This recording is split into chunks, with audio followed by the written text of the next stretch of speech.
Hi friends, அழகே அழகு serial அடுத்து என்ன நடக்க போகுதுன்றது இந்த ஒரு வீடியோவில் ஒரு குட்டி பிரமவாக பார்க்கல. வாங்க. பாக்கியராஜ் கூட ரேவதி வரதை பார்த்துட்டு வீட்டில் எல்லாரும் ஷாக் ஆகுறாங்க. ரேவதி, என்ன நீ மட்டும் வந்திருக்க, அது குழந்தையெல்லாம் கூட்டிகிட்டு வந்திருக்க, மாப்பிள்ளையும் வந்துட்டு இருக்காரா அப்படின்ற மாதிரி சொல்கிறாங்க. உடனே மாப்பிள்ளையும் வரல, யாரும் வரலமான்றாங்க.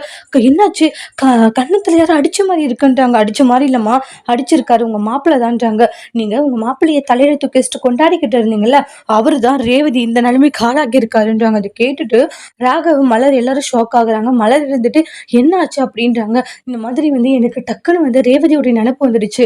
அவ ஏதாச்சும் ஒரு பிரச்சனையில் இருந்தால் மட்டும்தான் எனக்கு அந்த மாதிரி வரும். போய் பார்த்தா ரேவதியோட கண்ணை இந்த மாதிரி இருந்துச்சு. அப்புறம் பார்த்தா தான் தெரியுது மாப்பிள்ளை அடிச்சிருக்காருன்றாங்க. எதுக்காக அவர் அடிச்சாரு ரேவதி அப்படின்றாங்க. அதுக்கப்புறமா ரேவதி ஒரு மாதிரி சைலண்டாவே இருப்பாங்க. ஆனா மாப்பிள்ளை இப்படி அடிப்பாருன்னு நினைச்சு கூட பார்க்கலன்னு ராஜலட்சுமி சொல்றாங்க. ஏங்க, என்னங்க நம்ம பொண்ணு மாப்பிள்ளை இப்படி அடிச்சிருக்காருன்றாங்க. ஒரு எப்படியான கோபம் வரட்டும், சண்டை வரட்டும், அதுக்காக ஒரு பொண்ணு கை நீட்டி அடிப்பாரா அப்படின்றாங்க. மதியம் இருந்துட்டு, நீங்க அடிக்கிற வரைக்கும் சும்மாவா இருந்தீங்க, நீங்க அவர் கண்ணத்துல ஒண்ணு விட்டு இருக்கலாம்ல அப்படின்னு மதியம் சொல்லுவோம். ஆமா, எல்லாரும் உன்ன மாதிரியே இருப்பாங்களா அப்படின்றாங்க. இப்படி அடி வாங்கிட்டு வந்திருக்காங்களே, ரிட்டர்ன் ஒன்று கொடுத்துருந்தா இன்னொரு நாளைக்கு அவர் அடிச்சிருக்க மாட்டாரு அப்படின்ட்டு மதியம் சொல்லிட்டு இருக்காங்கம்மா. மதியம் சொல்றதுதாம்மா சரி. ஒரு பொண்ணு மேல அவர் கை எப்படிமா வைப்பாரு? நான் போய் கேட்கறேன், எதுக்கு என் தங்கச்சி அடிச்சுங்கன்னு. எவ்வளவு திமிரா பேசுறாரு தெரியுமா? எல்லாத்துக்கும் காரணம் அப்பா அம்மா. நீங்க கொடுத்த இடம் தான்றாங்க. நீங்க கொடுத்த இடத்துனாலதான் ரேவதியை ஒவ்வொரு நாளும் அவங்க டார்ச்சர் பண்ணிட்டு இருக்காங்க.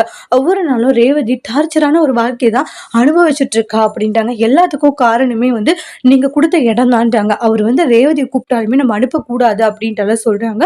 அப்படியே ராகவும் ராஜலட்சுமி அப்படியே ஷாக் ஆகி நிக்கிறாங்க. அதோட இந்த ப்ரமோவை முடிச்சிருக்காங்க.